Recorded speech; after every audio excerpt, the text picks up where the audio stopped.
Viewers, మీకోసం Python course అనేది start అయిపోతుంది. సో ఈ కోర్సుని మీరు రీచ్ చేస్తారని నేను కోరుకుంటున్నాను. అండ్ వన్ మోర్ థింగ్ ఏంటంటే, కింద డిస్క్రిప్షన్లో మీకు Telegram group and Google form link కూడా రెండు ప్రొవైడ్ చేశాము. సో వీటిలోకి వెళ్ళి రిజిస్టర్ అయిపోయి మీరు 10 మందికి షేర్ చేయండి. సో మీరు వెంటనే రిజిస్టర్ అయిపోండి and let start the Python course. Module 2. So module 2 వచ్చేసరికి చాలా ఈజీగా ఉంటది. సో నిదానంగానే చెప్తాను. సో ఫస్ట్ వీడియో లాగా నేనేమి ఫాస్ట్ గా ఏం చెప్పను. సో నిదానంగా చెప్తాను. సో స్టార్ట్ చేద్దాం. సో మాడ్యూల్ 2 వచ్చేటప్పటికి ఏంటంటే flow charts and algorithms. So నేను చెప్తాను వినండి. సో ఫస్ట్ వచ్చేసరికి ఫ్లో చార్ట్స్ అండ్ సెకండ్ వచ్చేసరికి అల్గరిథమ్స్ అండ్ థర్డ్ వచ్చేసరికి సూడో కోడ్ అండ్ ఫోర్త్ వచ్చేసరికి time and space complexity. So నువ్వు ఒక ప్రోగ్రామ్ రాస్తున్నావు అంటే నీకు కొన్ని ఫండమెంటల్స్ తెలియాలి, అంటే ఒక ప్రాసెస్ తెలియాలి నీకు. సో ఆ ప్రాసెస్ ని, సో ఆ ఒక అల్గరిథం స్టేట్మెంట్స్ ని డిఫైన్ చేయడానికి నీ యొక్క ఇంగ్లీష్ మెథడ్ లో నీ యొక్క ఓన్ లాజికల్ థింకింగ్ లో ప్రెజెంట్ చేయడానికి ఒక సూడో కోడ్ ఎలా ఉపయోగపడిందో, సో నీ యొక్క ప్రోగ్రామ్ అనేది ఒక ఫాస్ట్ గా చేయాలి, ఒక టైం మేనేజ్మెంట్ తో చేయాలి అని అంటే so time and space complexity కూడా ఉపయోగపడుతుంది. సో ఈ యొక్క 4 పాయింట్స్ అనేవి నేను బ్రీఫ్ గా ఎక్స్ప్లెయిన్ చేస్తాను. సో వినండి. సో లేట్ చేయొద్దు, ఇక స్టార్ట్ చేసేస్తున్నాను. What are flow charts? అసలు ఫ్లో చార్ట్ అంటే ఏంటో మనం తెలుసుకుందాం. అసలు ఫ్లో చార్ట్ కన్నా నేను ఒక ముందు విషయం ఒకటి చెప్పాలి. సో నువ్వు ఒక ప్రోగ్రామ్ రాస్తున్నావు అంటే నువ్వు నువ్వు చేయాల్సింది ఒకటే, ఒక డయాగ్రామేటిక్ వే అనేది నీకు తెలియాలి. అంటే నువ్వు ఒక ప్రోగ్రామ్ రాస్తున్నావు, అది ఎలా రాస్తున్నావు, సో దాని తర్వాత వచ్చే ప్రాసెస్ ఏంటి, ఆ స్టెప్ బై స్టెప్ ప్రాసెస్ ని మనం ఏమని పిలుస్తాం అంటే ఫ్లో చార్ట్ అని పిలుస్తాం. సో ఇక్కడ చూడండి, flow chart is a diagrammatic representation. ఇక్కడ ఇచ్చేసాడు. ఈ డయాగ్రామేటిక్ రిప్రజెంటేషన్ అనేది ఒక సీక్వెన్స్ ఆఫ్ లాజికల్ స్టెప్స్ తో ఒక ప్రోగ్రామ్ అనేది మనం చేస్తాం. ఇప్పుడు నేను చెప్తాను, క్లారిటీగా చెప్తాను, వినండి. సో ఇప్పుడు ఒక ఎగ్జాంపుల్ మెథడ్ లో నేను చెప్తాను అనమాట, చూడండి. సో ఫర్ ఎగ్జాంపుల్ నేను ఎగ్ ఫ్రైడ్ రైస్ చేయాలనుకుంటున్నాను. So egg fried rice. So నాకు ఎగ్ ఫ్రైడ్ రైస్ చేయాలంటే ఫస్ట్ పాయింట్ వచ్చేసరికి నాకు కావాల్సింది ఏంటి, ప్యాన్ ప్లస్ ఇంకోటి ఏంటి, ఆయిల్. సో ఆ ప్యాన్ లో ఆయిల్ అనేది కావాలి. సో ఇది first point. And second point వచ్చేసరికి నేను బాయిల్ చేయాలి. సో బాయిల్, అసలు బాయిల్ ఏం చేయాలనుకుంటున్నాను నేను, ఎగ్ ప్లస్ రైస్. సో ఇది second point. And third point వచ్చేసరికి నేనేం తీసుకోవాలనుకుంటున్నాను, సో కుక్ చేయాలనుకుంటున్నాను.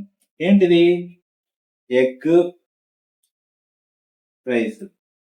సో ఇది ఒక ప్రాసెస్ అన్నమాట. సో నేను ఇక్కడ ఏం తీసుకున్నాను, స్టెప్ బై స్టెప్ ప్రాసెస్ అనేది తీసుకున్నాను. So that is called the flow chart. ఇది సింపుల్ వే అన్నమాట. అంటే ఇంకా చాలా ఉంటాయి.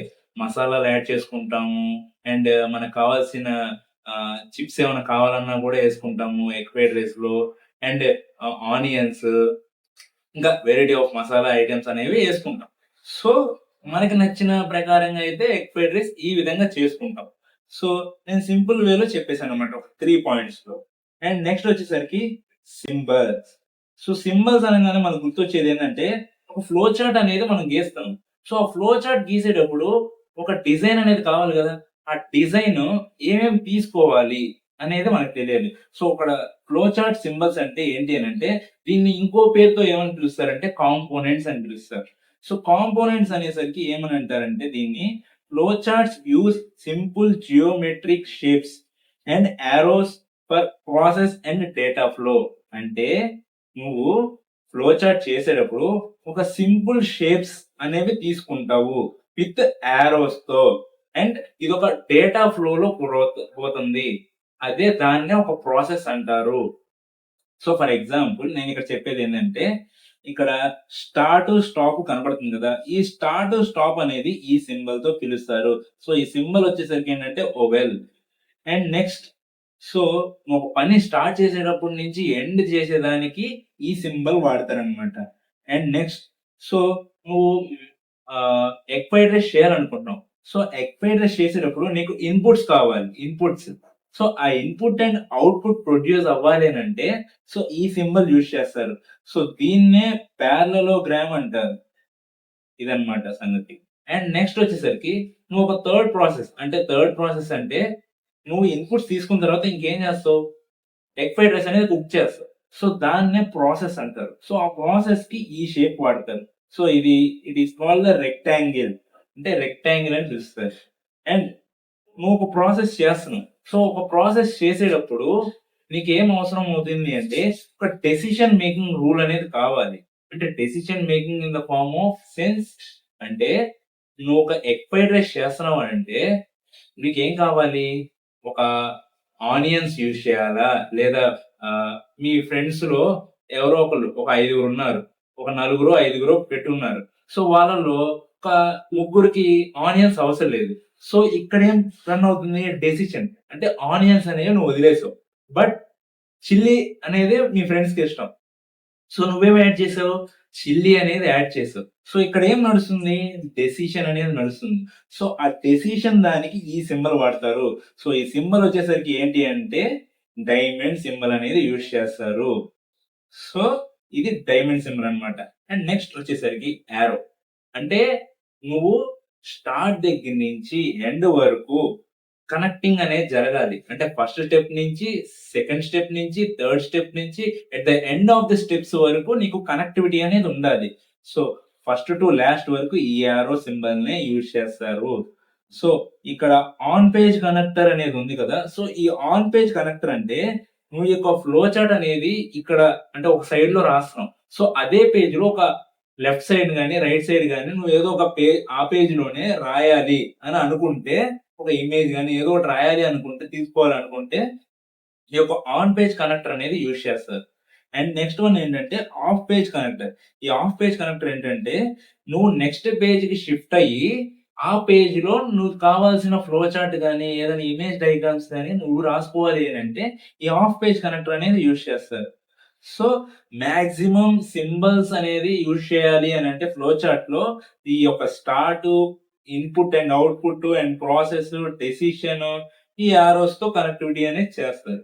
So this is the symbols and for the flow chart. And next వచ్చేసరికి నేను ఒక ఎగ్జాంపుల్ వేవ్ చెప్తాను. సో ఆ ఎగ్జాంపుల్ వే ఇక్కడే ఉందన్నమాట. Area of rectangle. మనకందరికీ తెలిసిందే. ఏరియా ఆఫ్ రెక్టాంగిల్ ఫార్ములా ఏంటి? Area is equal to length into breadth. So ఈ ఫార్ములా గుర్తుపెట్టుకోండి. అంటే నేను మీ ఒక మ్యాథమెటిక్స్ స్టూడెంట్స్‌కి అయితే చాలా ఈజీగా తెలుస్తుంది. సో మీరు అదర్ వాళ్ళైతే తెలీదు. బట్ నేను చెప్తాలేండి ఎలానో. సో చూడండి. సో ఏరియా ఆఫ్ రెక్టాంగిల్ అంటే మీకు ఇక్కడ చెప్తున్నా చూడండి. స్టార్ట్. ఈ యొక్క స్టార్ట్ ఏం రిప్రజెంట్ చేస్తుంది? Oval shape. ఓవెల్ షేప్‌ని రిప్రజెంట్ చేస్తుంది. సో ఈ స్టార్ట్‌కి ఈ యొక్క ఇన్‌పుట్ వాల్యూస్‌కి ఏం కనెక్టివిటీ ఉంటుంది? యారో. అంటే యారో అనేది స్టార్ట్‌కి పారలెలోగ్రామ్‌కి అంటే ఇన్‌పుట్ వాల్యూస్‌కి ఈ యొక్క కనెక్టివిటీ అనేది జరుగుతుంది. అండ్ ఈ ఇన్‌పుట్ వాల్యూలో ఏమున్నాయి? లెంగ్త్, బ్రెడ్త్ అనేది తీసుకున్నాం ఇన్‌పుట్. అంటే ఒక రెక్టాంగిల్ కావాలి అనంటే నీకు ఈక్వల్ బ్రిడ్జెస్ కావాలి. అంటే దానికి లెంగ్త్ ఉండాలి. దాని యొక్క బ్రెడ్త్ మనకి తెలియాలి. సో 2 వాల్యూస్ అనేవి తీసుకున్నాం. అండ్ నెక్స్ట్ వచ్చేసరికి ఈ యొక్క కనెక్టివిటీతోనే ఇంకోటి ఏం జరుగుతుంది అంటే ప్రాసెస్. సో ఆ ప్రాసెస్ జరగాలి అంటే ఇన్ ద వే ఆఫ్ మనం ఫ్రైడ్ రైస్ చేసుకున్నాం కదా! Egg fried rice. ఆ ఎగ్ ఫ్రైడ్ రైస్‌లో ప్రాసెస్ అంటే ఎగ్ ఫ్రైడ్ రైస్ కుక్ అనే ఒక ప్రాసెస్‌ని ఇక్కడ ఎలా డిఫైన్ చేశారంటే area into area is equal to length into breadth అనే యొక్క మెథడ్‌లో మీరు యూజ్ చేశారు. ఈ యొక్క ఫ్లో చార్ట్‌లో. అండ్ ఇంకోటేంటి? ఈ యొక్క ప్రాసెస్‌ని ఒక అవుట్‌పుట్ వేలో చూపించాలి కదా! Print area. అంటే ప్రింట్ ఏరియా అనేది అవుట్‌పుట్. సో నేను ఫస్టే చెప్పాను. ఇన్‌పుట్‌కి, అవుట్‌పుట్‌కి పారలోగ్రామే యూజ్ చేస్తారు. అండ్ స్టార్ట్‌కి, స్టాప్‌కి ఏం యూజ్ చేస్తారు? ఓవెల్ యూజ్ చేస్తారు. అండ్ ప్రాసెస్‌కి రెక్టాంగిల్ యూజ్ చేస్తారు. సో ఇక్కడ చూడండి ఇన్‌పుట్ వచ్చేసరికి ఎల్, బి అంటే లెంగ్త్, బ్రెడ్త్. అవుట్‌పుట్ వచ్చేసరికి ఏరియా ఆఫ్ రెక్టాంగిల్ అనేది ప్రింట్ అయిపోయింది. So that's all. And next వచ్చేసరికి my approach for getting idea. అంటే నా యొక్క ఐడియా చెప్తానన్నమాట. అంటే ఒక ప్రోగ్రామింగ్ లాంగ్వేజ్ తీసుకున్నాము అనంటే సో ఆ ప్రోగ్రామింగ్ లాంగ్వేజ్ మనం ఏ కైండ్ ఆఫ్ ఐడియాలో అప్రోచ్ అవ్వాలో మనకి తెలీదు. సో దానికోసం నువ్వేం చేస్తావంటే input and process and output ఇది ఒక స్ట్రాటజీ లాగా ట్రీట్ చేయండి. సో నువ్వు ఒక ప్రాసెస్ చేస్తున్నావు. సో ఒక ప్రోగ్రామ్ గాని, ఏదో ఒక మ్యాగీ గాని కుక్ చేయాలి అని అనుకున్నావు. సో ఒక మ్యాగీ కుక్ చేయడం గాని, ఎగ్ ఫ్రైడ్ రైస్ చేయడం గాని, ఏ పని చెయ్యాలి అనన్నా గాని, నీకు ఒక ఇన్‌పుట్ వేరియబుల్స్ తెలియాలి గదా! Input in the sense of నీకు ఎగ్ ఫ్రైడ్ రైస్ ఏమేమి ఇంగ్రీడియెంట్స్ కావాలి, పాన్ కావాలి, ఆయిల్ కావాలి, and some kind of vegetables కావాలి, అండ్ దాన్ని బాయిల్ చేయాలి, అండ్ రైస్ ఎయ్యాలి, ఎగ్ ఎయ్యాలి. సో, ఈ కైండ్ ఆఫ్ ఇన్‌పుట్స్ అనేవి నువ్వు తీసుకోవాలి. సో, నీకు ఇన్‌పుట్ వేరియబుల్స్ తీసుకొని, ఆ ప్రాసెస్ అనేది చేస్తే ఔట్‌పుట్ అనేది ప్రొడ్యూస్ అవుతుంది. బట్ నువ్వేం చేయాలనుకుంటున్నావో ముందే డిసైడ్ అవ్వాలి. అంటే నీ ఔట్‌పుట్ అనేది నీకు ముందు తెలియాలి. ఒక ప్రోగ్రామ్ చేస్తున్నావు అనంటే, ఇప్పుడు ఫర్ ఎగ్జాంపుల్ ప్రీవియస్‌గా నేను చెప్పిందేంది? Area of rectangle. ఆ ఏరియా ఆఫ్ రెక్టాంగిల్‌లో నువ్వు నీ మైండ్‌లో డిజైన్ అయిపోవాలన్నమాట. అంటే ఏరియా ఆఫ్ రెక్టాంగిల్ నేను చేస్తున్నాను. సో, ఆ ఏరియా ఆఫ్ రెక్టాంగిల్ ఔట్‌పుట్ అనేది నాకు ఈక్వల్‌గా రావాలి. Length, breadth. సో, నాకు రావాలి. సో, నేను ఔట్‌పుట్ డిజైన్ చేస్తున్నాను కాబట్టి, నాకు ఆ ఔట్‌పుట్‌కి సంబంధించిన ఇన్‌పుట్ వేరియబుల్స్ నాకు తెలియాలి. ఆ ఇన్‌పుట్ వేరియబుల్స్ ఏంటి? Length, breadth. మన భాషలో చెప్పుకోవాలనంటే ఎగ్ ఫ్రైడ్ రైస్‌లో ఉండాల్సినయి పాను, హ్మ్.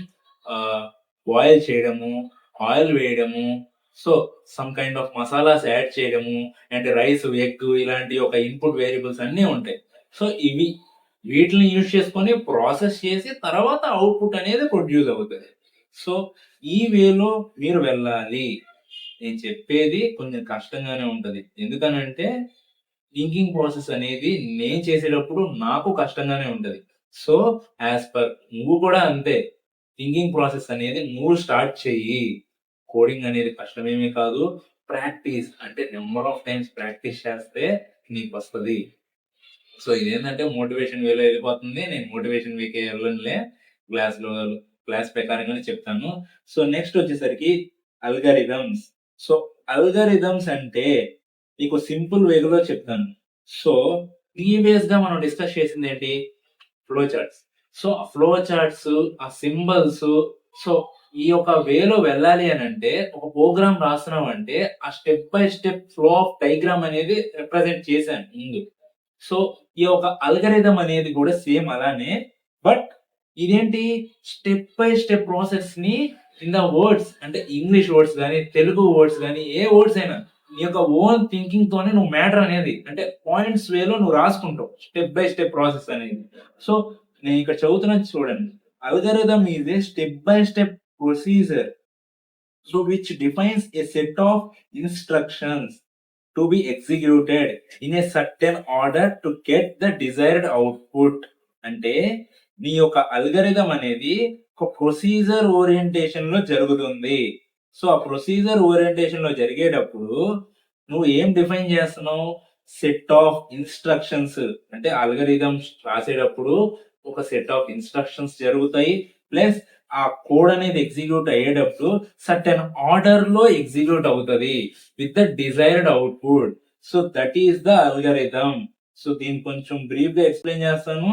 సో ఇక్కడ చూడండి, సమ్ ఆఫ్ 2 డిజిట్స్ అని చెప్పుంది. సో సమ్ ఆఫ్ 2 డిజిట్స్ అంటే ఇక్కడ స్టెప్ 1 ఏమి ఇచ్చాడు? స్టార్ట్ ఇచ్చాడు. సో నువ్వు స్టెప్ 1 ఏం చేయాలి? స్టార్ట్ చేయాలి. And step 2 declare the 3 integers. అంటే నువ్వేం చేస్తావు అని అంటే ఒక 3 ఇంటీజర్ వేరియబుల్స్ తీసుకుంటావు. అంటే A B C. So A B C అనే వేరియబుల్స్ అనేవి తీసుకున్నావు. సో వేరియబుల్స్ అనేది ఇప్పుడే నేను చెప్పలేండి. వేరియబుల్స్ అంటే మీకు అర్థం కాదు. నేను చెప్పేది ఏంటంటే ఒక A input, B input, C input. So 3 values అనేవి తీసుకున్నావు అని చెప్పి గుర్తుపెట్టుకోండి. As per the flow chart. So నువ్వు ఆ ఇన్పుట్స్ తీసుకొని ఏం చేస్తావు? అంటే ఏ ప్రాసెస్ చేస్తావు అనేది నీకు తెలియాలి. సో ఏం తీసుకున్నారు? ఇక్కడ డిఫైన్ వాల్యూస్. ఏం డిఫైన్ చేస్తున్నారు? ఏ అండ్ బి అనేవి తీసుకున్నారు. అంటే ఏ అండ్ బి అనేది వేరియబుల్స్ అనేవి తీసుకున్నారు. సో ఇక్కడ ఏం స్టెప్ 4 ఏంటి? Some calculation. క్యాలిక్యులేషన్ ఏం జరుగుతుంది? ఏ అండ్ బిని సమ్ చేయాలనుకుంటున్నారు. సమ్ అంటే ఏమవ్వచ్చు కరెక్ట్‌గా చెప్పాలి అనంటే, సమ్ అంటే ఏంటి అనంటే for example ah, A plus B. So, ఇదొక sum. And A minus B ఇదొక sum. So, A star B ఇదొక సమ్.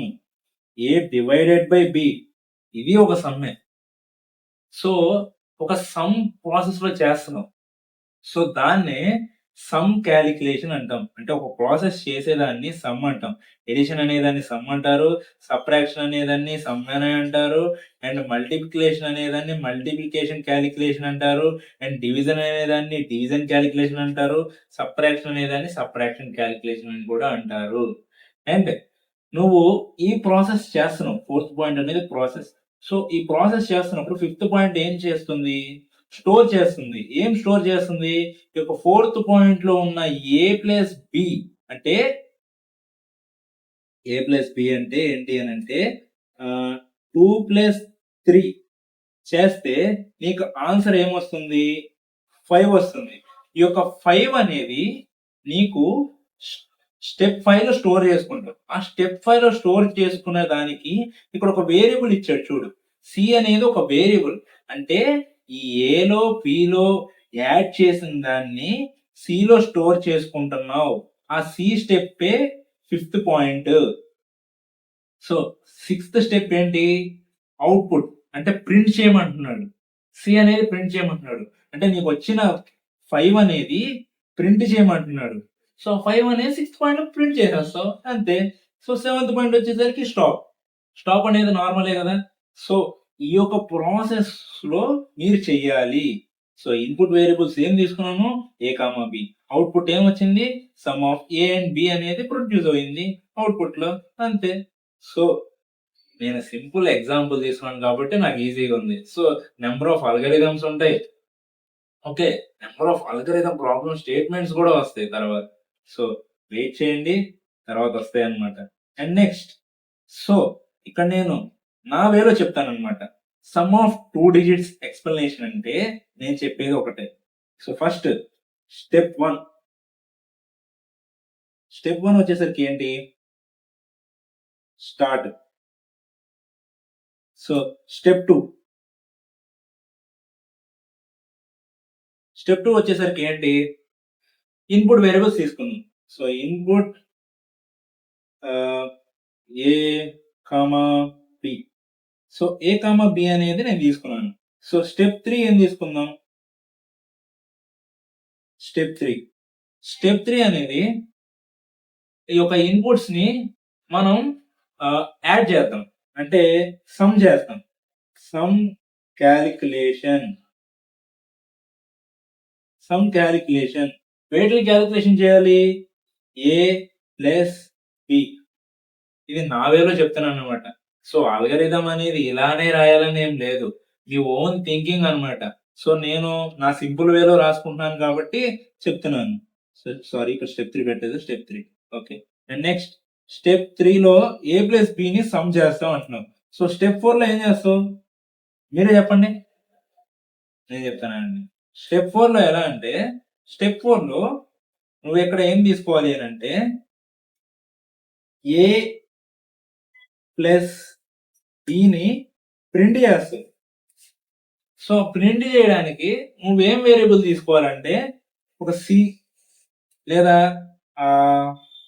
ఏదో ఒక ఆల్ఫాబెట్ ఏదో ఒకటి తీసుకోవచ్చు. ఎక్స్ తీసుకోవచ్చు, వై తీసుకోవచ్చు, లేదా జెడ్ అయినా తీసుకోవచ్చు. ఏదో ఒక వేరియబుల్ అనేది నువ్వు తీసుకోవచ్చు. ప్రాబ్లం ఏమీ కాదు. సో, ఇలా అనేది ప్రాసెస్ చేయాలన్నమాట. అండ్ నెక్స్ట్ వచ్చేసరికి సో, ఇలా తీసుకున్న తర్వాత so, next so, fifth point వచ్చేసరికి ఏంటి? ఆల్రెడీ ఇందాక ప్రీవియస్‌గానే చూసాంగా.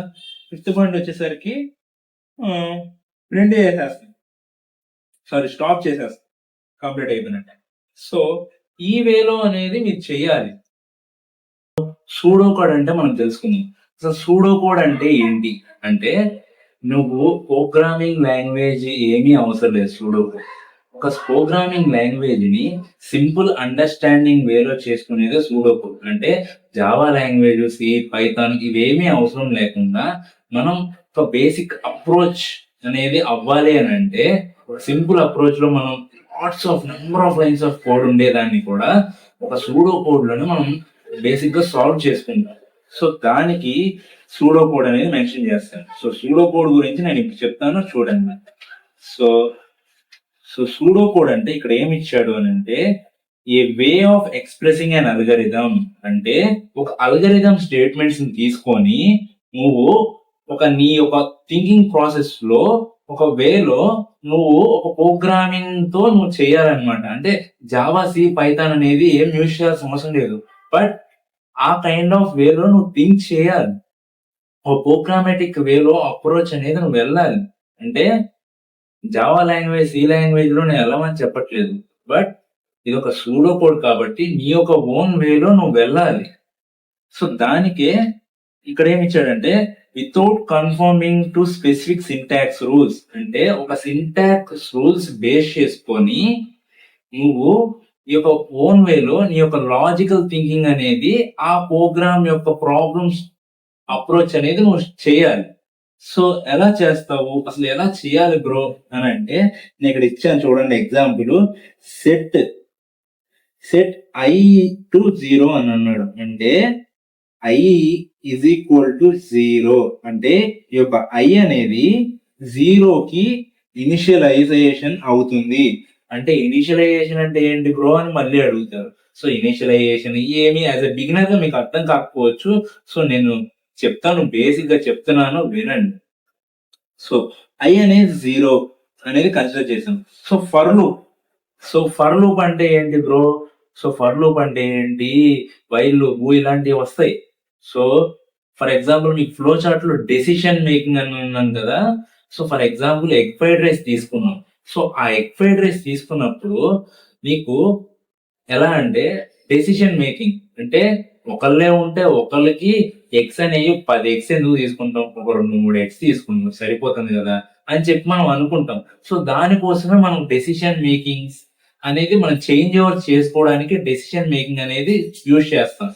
అండ్ నెక్స్ట్ పాయింట్ వచ్చేసరికి ఇక్కడ ఏమి ఇచ్చాడంటే ఐ ఫ్రమ్ 0 to 9 అని ఇచ్చాడు. మన ఇంగ్లీష్ అండర్స్టాండింగ్ వేలో ఎలా చెప్పాలి అని అంటే 0 దగ్గర నుంచి 9 వరకు అంటే 0, 1, 0, 1, 2, 3, 4, 5, 6, 7, 8, 9. సో ఈ యొక్క నెంబర్స్ లోపు వరకు ఈ యొక్క ఫర్ లూప్ అనేది ఈ యొక్క ఐ ఇనిషియలైజేషన్ తీసుకొని వర్క్ చేస్తుంది అని అంటే, బట్ దీనికి ఒక కండిషన్ ఇచ్చాడు. 0 నుంచి 9 వరకు ఏమి ఇచ్చాడు? ఇఫ్ కండిషన్ అనేది ఇచ్చాడు.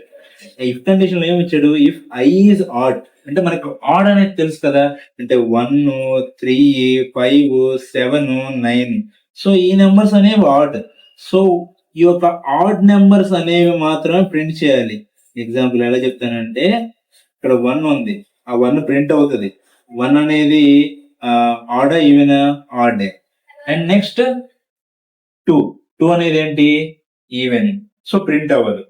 అండ్ మళ్ళీ 3 అనేది ఏంటి? ఆడ్, సో 3 అనేది ప్రింట్ అవుతుంది. అండ్ నెక్స్ట్ ఏంటి? 4 అనేది ఈవెన్, ప్రింట్ అవ్వదు. 5 ఆడ్, 5 అనేది ప్రింట్ అవుతుంది. 6 అనేది ఏంటి? ఈవెన్, ప్రింట్ అవ్వదు. 7 అనేది ఏంటి? ఆడ్, ప్రింట్ అవుతుంది. 8 అనేది ఏంటి? ఈవెన్, ప్రింట్ అవ్వదు. 9 అనేది ఏంటి? ఆడ్, బట్ ప్రింట్ అవ్వదు. ఎందుకు ప్రింట్ అవ్వదు? ఇవన్నీ ఏంటి అంటే చెప్తా, అంత తొందరగా తెలుసుకోవాలని మీకు ఉంటది, బట్ ఏంటంటే ఇది ఒక ప్రాసెస్ వేలో చెప్తున్నాను. సో మీకు నిదానంగా అర్థం చేసుకోండి. సో ఇది పర్టికులర్ గా ఏం తెలుసుకోవాల్సిన అవసరం లేదు, బేసిక్ గా డెఫినేషన్ వేలో మీరు వెళ్ళిపోండి. అంటే సూడో కోడ్ అంటే మీకు ఐడియా రావాల్సింది ఏంటంటే ఇది ఏ ప్రోగ్రామింగ్ లాంగ్వేజ్ కాదు, నీ యొక్క ఓన్ వేలో ఒక సింటాక్స్ బేసెస్ ని తీసుకొని నువ్వు ఒక ఓన్ వేలో నీ యొక్క కోడ్ అనేది రాస్తావు సింపుల్ గా అల్గరిథం బేస్ స్టేట్మెంట్స్ ని తీసుకొని. So that is called the pseudo code. And next వచ్చేసరికి time complexity. So time and space complexity అని అంటే ఏంటి అని అంటే ఒక ప్రాబ్లం స్టేట్మెంట్ ఉంది అనుకోండి, ఆ ప్రాబ్లం స్టేట్మెంట్ ని నువ్వు ఒక బెస్ట్ వేలో అప్రోచ్ అవ్వాలి. అంటే నీకు ఒక ప్రాబ్లం స్టేట్మెంట్ అంటే ఫర్ ఎగ్జాంపుల్ నువ్వు ఒక ఎగ్ ఫ్రైడ్ రైస్ చేయాలనుకుంటున్నావు. ఆ ఎగ్ ఫ్రైడ్ రైస్ చేసేటప్పుడు నీకేం కావాలి? For example pan, oil, eggs ఇలాంటివన్నీ కావాలి. బట్ ఎంతమందికి యూజ్ చేస్తున్నావు? ఒక నలుగురికి లేదా ఒక్కరికి. ఫర్ ఎగ్జాంపుల్ ఒక్కరికి అనుకుంది. ఒకరికైతే ఎన్ని ఎగ్స్ యూస్ అవుతాయి? 2 గానీ లేదా మరీ వాడు ఎక్కువగా తినాలి అనుకుంటే 3 కూడా యూజ్ చేస్తాడు. సో ఇక్కడ పాయింట్ ఏంటి అనంటే నువ్వు ఒక మనిషికి చేసేటప్పుడు 1, 2, 3 ఈ 3 ఎగ్స్ సరిపోతాయి మాక్సిమం. సో 10 ఎగ్స్ తీసుకొని వేస్ట్ చేసేదానికన్నా 3 ఎగ్స్ తీసుకొని స్పేస్ అనేది తగ్గించుకోవచ్చు కదా. సో దాన్నే మన ప్రోగ్రామింగ్ లాంగ్వేజ్ లో ఏమంటారు అని అంటే స్పేస్ కాంప్లెక్సిటీ అంటారు. So that is the space complexity. So in depth గా వెళ్తాను చూడండి. సో టైం కాంప్లెక్సిటీ అని అంటే ఏంటి అని అంటే ఇక్కడ ఇచ్చారు. The time complexity of an algorithm quantifies అంటే ఏంటి అని అంటే నీకు ఒక ప్రోగ్రామింగ్ లాంగ్వేజ్ తీసుకుంటే ఆ ప్రోగ్రామింగ్ లాంగ్వేజ్ కి ఆ కోడ్ అనేది రాస్తున్నావు అంటే స్టార్ట్ చేసావు, ఇన్పుట్ ఇచ్చావు, తర్వాత ప్రాసెస్ ప్రోగ్రామ్ రాస్తున్నావు, ఎండ్ చేసావు. సో ఈ యొక్క ప్రోగ్రామింగ్ అనేది సర్టెన్ టైం అనేది తీసుకుంటుంది. సో దాన్నే టైం కాంప్లెక్సిటీ అంటారు. సో ఆ సర్టెన్ టైం అనేది తీసుకున్న తర్వాత రన్ టైం. సో ఆ రన్ టైం లో స్పేస్ కాంప్లెక్సిటీ అంటే మెమరీలో స్టోర్ చేస్తున్నావు. అంటే on the way of process of the run time you should have to storing in memory. అంటే నువ్వు ఆ టైం కాంప్లెక్సిటీ రన్ అవుతున్న సమయంలోనే నువ్వు స్పేస్ కాంప్లెక్సిటీలో కూడా ఈ ఈ యొక్క మెమరీ అనేది స్టోర్ చేసుకుంటున్నావు. అంటే ఏం లేదు. సో ఏంటి అని అంటే స్పేస్ కాంప్లెక్సిటీ టైం కాంప్లెక్సిటీని బేస్ చేసుకొని ఆ స్పేస్ కాంప్లెక్సిటీలో స్టోర్ చేసుకుంటున్నావు. అంటే సింపుల్ గా చెప్పాలంటే నువ్వు రాసిన కోడ్ అనేది ఒక టైం తీసుకున్న తర్వాత ఆ టైం తీసుకున్న తర్వాత నువ్వు ఒక మెమరీలో స్టోర్ చేస్తున్నావు. ఆ మెమరీని మనం ఏమని పిలుస్తామంటే స్పేస్ కాంప్లెక్సిటీ అని పిలుస్తాం. So that is the space complexity and the time complexity. So simple గా అర్థం చేసుకోవాల్సింది ఏంటి అని అంటే సో టైం కాంప్లెక్సిటీ అనేది లెస్ గా ఉండాలి. అంటే టైం కాంప్లెక్సిటీ ఎంత లెస్ గా ఉంటే అంత బెస్ట్ అప్రోచ్ అనేది నీకు మైండ్ లో థింక్ అవుతుంది అని అర్థం. అండ్ స్పేస్ కాంప్లెక్సిటీ ఎంత లెస్ గా థింక్ చేస్తున్నావు అంటే ఎంత తక్కువగా స్టోర్ అవుతుంది అని అంటే నీకు 2 లైన్స్ లో రాయాల్సిన కోడ్ 10 లైన్స్ లో ఎందుకు బ్రో? అంటే నీకు 2 లైన్స్ లో సరిపోతుంది అనే కోడ్ 10 లైన్ లో రాస్తే ప్రయోజనం ఏముంది? సో నీకు టైము సేవ్ అవుతుంది, అట్ ద ఎండ్ మీకు స్పేస్ కూడా సేవ్ అవుతుంది. సో దాన్నే మనం టైం అండ్ స్పేస్ కాంప్లెక్సిటీ అంటారు. సో దీనికి నోటేషన్స్ కూడా ఉన్నాయన్నమాట. సో నోటేషన్స్ అంటే ఏంటి అని అంటే సో ఇక్కడ నేను చెప్తాను order of 1, order of n. So ఈ యొక్క నోటేషన్స్ అంటే ఏంటి అని అంటే ఈ యొక్క టైం అండ్ స్పేస్ కాంప్లెక్సిటీని మనం ఎలా పిలవాలి? ఒక డేటా స్ట్రక్చర్స్ ఇప్పుడే రావాలండి, మీకు తర్వాత వస్తాయి. బట్ ముందు బేసిక్ అప్రోచ్ అంటే తెలుసుకోండి. సో టైం కాంప్లెక్సిటీ అంటే ఏంటి, స్పేస్ కాంప్లెక్సిటీ అంటే ఏంటో తెలుసుకోండి అంతే. So order of 1, order of n, so మీకు తర్వాత వస్తాయి, మీరేం కంగారు పడాల్సిన అవసరం లేదు. సో బేసిక్ గా చెప్పాలంటే టైం అండ్ స్పేస్ కాంప్లెక్సిటీ అంటే ఏంటి అని అంటే టైం ని సేవ్ చేయాలి, ఎట్ ద ఎండ్ స్పేస్ అంటే మెమరీ కూడా లెస్ గా యూజ్ అవ్వాలి. అంటే విత్ ఇన్ ఫాస్టర్ సెకండ్స్ లోనే టైం కూడా ఎగ్జిక్యూట్ అవ్వాలి, విత్ ఇన్ లెస్ స్పేస్ లోనే మీరు ప్రోగ్రామ్ అనేది ఎగ్జిక్యూట్ అవ్వాలి. సో ఆ 2 ప్రాసెస్లు ఎప్పుడైతే కంప్లీట్ అవుతాయో దాన్నే టైం అండ్ స్పేస్ కాంప్లెక్సిటీ అంటారు. సో ఈ మాడ్యూల్ అనేది మనం కంప్లీట్ చేసాం. సో ఈ మాడ్యూల్ లో మనం ఏం నేర్చుకున్నాము అని అంటే సో ఫ్లో చార్ట్స్ అనేది తెలుసుకున్నాం. సో ఫ్లో చార్ట్స్ లో నేను సమ్ కైండ్ ఆఫ్ సింబల్స్ చెప్పాను. సో ఆ సింబల్స్ ఏంటి, ఇన్పుట్, అవుట్పుట్, ప్రాసెస్ అంటే ఏంటి, సో చెప్పాను అనమాట. అల్గరిథం. సో అల్గరిథం తీసుకొని algorithm steps. So some digits చేసాము. సో దాని మీద అల్గారిథం చేసుకున్నాం. సో అల్గారిథం అనేది చేసాం. సో ఈ అల్గారిథమ్స్ సింటాక్సెస్ ని బేస్ చేసుకొని ఒక సూడో కోడ్ అనేది మనం రన్ చేస్తాం. అది కూడా డిస్కస్ చేసాం. అండ్ నీకు టైమ్ అండ్ స్పేస్ ని సేవ్ చేసుకోవడానికి టైమ్ అండ్ స్పేస్ కాంప్లెక్సిటీ అనేది యూజ్ చేస్తారని కూడా చెప్పాను. So nothing but time and space complexity అని అంటే ఏంటి అని అంటే, మళ్ళీ చెప్తున్నాను, ఇది ఇన్నిసార్లు ఎందుకు చెప్తున్నాను అంటే దీన్నే చాలా వరకు నెగ్లెక్ట్ చేస్తారు. అంటే నెగ్లెక్ట్ అంటే మనకి టైం కాంప్లెక్సిటీ స్పేస్ కాంప్లెక్సిటీ లేకపోయినా మనం కోడింగ్ చేస్తాం, ప్రాబ్లం ఏమీ కాదు. అవి తెలుసుకోండి అంతే. టైం అనేది లెస్ గా ఉండాలి, అండ్ స్పేస్ కూడా లెస్ స్పేస్ ఉపయోగించుకోవాలి. దాన్నే పర్ఫెక్ట్ కోడర్ అంటారు. లేదు మీరు ఎక్కువ కోడ్ రాశారు, మీరు పర్ఫెక్ట్ కోడర్ కాదు అని అంటే ఏం కాదు. మీరేమి పర్ఫెక్ట్ కోడర్ అప్పుడే స్టార్టింగ్ లోనే అయిపోదు. దెన్ మీరు practice number of times practice చేస్తే మీరు టైమ్ అండ్ స్పేస్ కాంప్లెక్సిటీని కూడా మీరు తగ్గించుకుంటారు, అంటే ఫాస్టర్ వేలో చేస్తారు. సో ఈ మాడ్యూల్లో చెప్పుకున్న దాంట్లో కంప్లీట్ అయిపోయింది. అండ్ నెక్స్ట్ మాడ్యూల్లో మళ్ళీ కలుగుతుంది. That's all. సో నెక్స్ట్ మాడ్యూల్లో మీకు కోడింగ్ అనేది రాబోతుంది. సో కోడింగ్ కన్నా వెళ్ళబోయే దానికి ముందు సో ఇంకొన్ని పాయింట్స్ అనేవి మనం డిస్కస్ చేసుకోవాలి బేసిక్ గా. సో అవి నెక్స్ట్ పార్ట్ లో డిస్కస్ చేసుకుందాం. So until then see you, tata, bye bye, thank you.